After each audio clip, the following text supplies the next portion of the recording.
இங்க இந்த பாட்டி அவங்க பேத்தி பெரிய யூனிவர்சிட்டியில படிக்க போறதுக்காக என்ட்ரன்ஸ் எக்ஸாம் எழுத போவா. இப்ப அவளுக்கு ஹெல்ப் பண்றதா நினைச்சுக்கிட்டு பிட்டு பேப்பர் எழுதி அதுல வச்சிடறாங்க. ஆக்சுவலா அந்த பொண்ணு நல்லா தான் படிப்பா, இத வைக்கலாம் கூட பாஸ் ஆயிட்டு இருப்பா. இப்ப அந்த பொண்ணு பவுச்சை திறந்து பெண்ணை எடுக்கிறா. அப்போ பவுச்ல இருந்து ஒரு பேப்பர் வந்து வெளியே விழுது. இப்ப அதை அங்க இருக்க இன்விஜிலேட்டர் பாத்துறாங்க. பார்த்ததுமே அந்த பொண்ணை திட்டி எக்ஸாம்லயே டிஸ்குவாலிஃபை பண்ணி வெளில அமைச்சிடறாங்க. அதே நேரத்தை வீட்டை கட்டுறாங்க. அந்த பொண்ணோட அம்மாவும் அப்பாவும் அந்த பொண்ணுக்கு பெஸ்டான யூனிவர்சிட்டியை பாத்துட்டு இருப்பாங்க. இப்ப அந்த பொண்ணு எக்ஸாம் இதுக்கு முன்னாடியே வீட்டுக்கு வந்துடுறா. அவங்க வீட்டுல என்ன ஆச்சுன்னு கேட்டா அப்பதான் நடந்து எல்லாத்தையுமே சொல்றா. பாட்டியும் குற்ற உணர்ச்சியில தான் பண்ண தப்ப ஒத்துக்கிறாங்க. இப்ப அந்த பொண்ணோட அம்மாவுக்கு பயங்கரமா கோவம் வருது. பாட்டியை பிடிச்சி கண்டமணிக்கு திட்டுறா. ஆனா அந்த பொண்ணோட அப்பா எங்க அம்மா எதுவும் சொல்லாதீங்கன்னு அவங்க அம்மாவுக்கு தான் சப்போர்ட் பண்றாங்க. இப்ப பொண்ணோட வாழ்க்கையே போச்சுங்கிறத ஒரு சுத்தமா புரியல.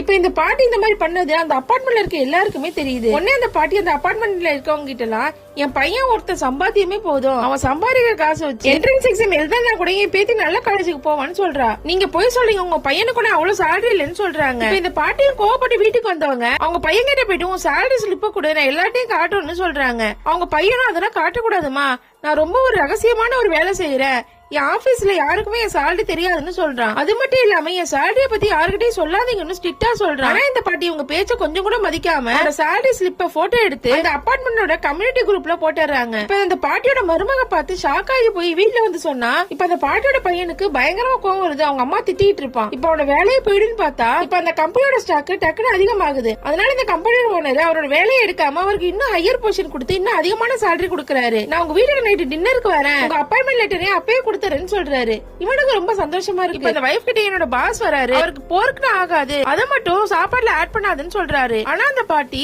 பன்னிக்கறி ரொம்ப நல்ல டேஸ்டா இருக்கும், அதை எப்படி நீங்க அவாய்ட் பண்ணுவீங்கன்னு சொல்லி அவங்க செய்யற சாப்பாடுல கொஞ்சம் பன்னிக்கறியும் மிக்ஸ் பண்ணிடுறாங்க. நைட் அந்த பாஸ் வீட்டுக்கு வராரு, அவர் சாப்பிடறாரு. ஃபர்ஸ்ட் அவருக்கு ரொம்ப பிடிச்சிருக்கு. ஆனா அந்த பன்னிக்கறியை வச்ச உடனேயே அவருக்கு தெரிஞ்சு போயிடுது. பயங்கரமா கோவப்படுறாரு. இனிமே உனக்கு வேலையே கிடையாது கம்பெனில, உன வேலையோட தூக்குறேன்னு சொல்லி கோவமா கிளம்பிடுறாரு.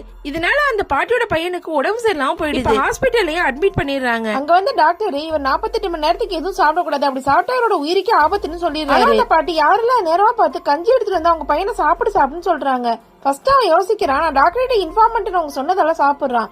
இப்ப சாப்பிட்டதுமே அவனுக்கு பயங்கரமா வாமிட் வர ஆரம்பிக்குது. கொஞ்ச நேரத்துல இறந்தே போயிடுறான். இந்த பாட்டி பாசத்தை காட்டுறேன்னு அதிக பிரசங்கித்தனமா இந்த மாதிரி நிறைய பண்ணதால அந்த பையனோட வாழ்க்கையை நாசமா போயிடுது. இந்த மாதிரி ஏதாவது ஒரு கேரக்டர் நீங்க உங்க லைஃப்ல மீட் பண்ணி தான் மறக்காம கமெண்ட் பண்ணிட்டு போங்க.